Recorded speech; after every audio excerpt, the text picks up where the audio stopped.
Welcome to the Best 5 Minute Wine Podcast with Forrest Kelly. And our purpose is to nourish the future. The Best 5 Minute Wine Podcast. One is singular in form, yet it can encompass infinite potential. Tell me a little bit about the thinking behind One Hope Winery. One Hope's both our service and our product. Bringing people together is our service. We do it through wine tastings.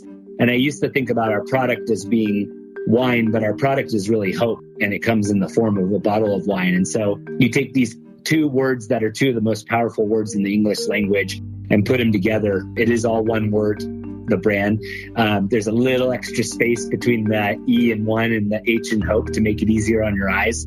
We're a very unique brand that's brought two strong words together and represent our service and our product. And our purpose is to nourish the future. And it has been since day one. And One Hope works perfectly with our North Star and our purpose of nourishing the future. And our vision's to build the most innovative, iconic, and impactful wine brand of this generation. And when we realize that vision, we'll have served our purpose. When you go to our website, you kind of look at the About Us, and you notice like we're living our mission day to day, which is sharing wine and giving hope. And that ladders up and serves our purpose as well to nourish the future. So I started off as Hope Wine, and I would always describe it that it was going to be this one overarching brand of hope with lots of products and lots of causes underneath it. And over time, it developed from one overarching brand of hope to One Hope. Yeah, sometimes when you're standing inside the winery, which we'll get into in just a second, but when everybody's gone home and you're there by yourself and you're standing in that huge building and you just got to look around and go, wow, this all started from the back room, standing in a slop bucket at Stater Brothers. I do, and I have my original truck that I started delivering our first cases out of the back of my truck. It's a 2007 F-150, and it's parked out in front of the winery. And it is part of what we share with people. A lot of nice cars come into the winery now because we're a nice and fairly exclusive tasting room here in the heart of Napa. And so you attract a lot of fancy cars. And my beat up truck, it's there to remind everybody of where we started. To this day, I still kind of have that mentality of needing to hunt to eat. So I saw that in my grandma and my grandpa. They were Depression era people. And my grandma was an entrepreneur and the first of our family, and built a very small business, but built a business that helped my mom be able to go to college and be the first in her family to do that. And my mom built a little bit bigger business, and then I've been able to build something to fairly good scale and bigger than both of them. And I think when I look at my grandma, that was probably both from being Depression era and from being an entrepreneur. And I grew up with that sense because she and my mom were dialed that way. And so it was around me, and I still have it to this day. So yeah, I take moments where I'm like, wow, we've come a long way, but I also am hungry still. And we're far away from what I want to realize with our vision. So there's a lot of work to be done, but we're also on the trajectory to realize a vision that's,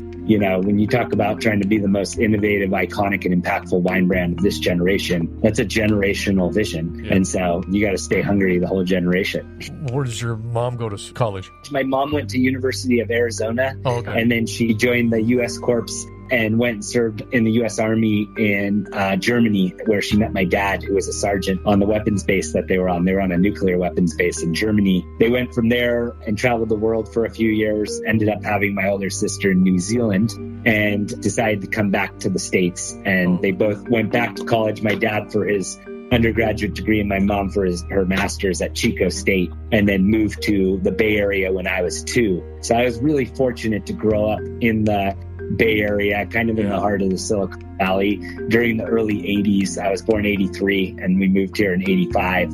And it was a really special time of innovation and entrepreneurship. And my mom built a business in the same area that my grandma did, which is marketing research. So that's where you went to Berkeley, even though your parents tried to get you to go to their school? Well, I was born in Chico, so I've always had a special bond with it. But yeah, growing up, my dad worked at Stanford as a construction manager, and I got to watch that campus be built, and I was a big Stanford fan. And then I got the opportunity to go to Berkeley.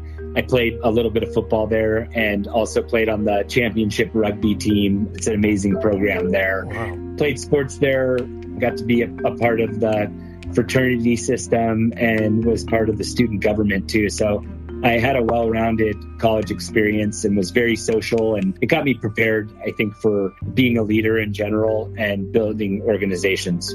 Oh, I bet you the alumni loves having you on the board or being an alumni, because when you come to the party, you're bringing the good stuff. It is always good to have a wine guy on the team, you know? So it is easy. It's my easiest thing to contribute is that and ideas. I love coming up with, different brands and ways to share things. So I try to contribute to not only my alma mater, but also on a couple other boards that I'm on. The best 5-minute wine podcast. Don't forget my favorite part. Please like and follow. Oh,